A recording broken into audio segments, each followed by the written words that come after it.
And the flying rate.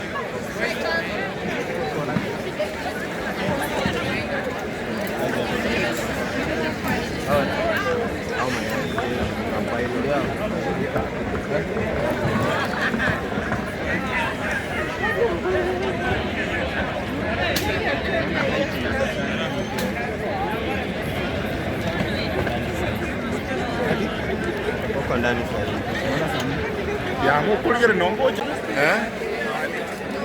Viva, viva, viva.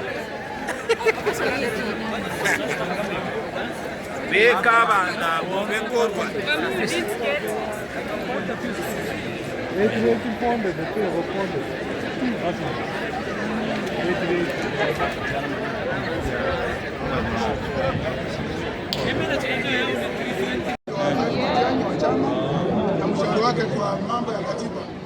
Kitu nikaweza kusema Wakenya msife moyo. Thank you so much. Now is the time for us to have conversations one with another about the future of our country and try the best we can to be as orderly as we can ever be. That's why I was saying earlier, because this is the airport and usually the airport is a security place, we will be brief here so that we don't make it difficult for these wonderful people to manage the airport. Because you see, this is also the entry point to our country, and we must make it easier for those who are visiting us and those who are coming into our country to get in peacefully and go on with their business.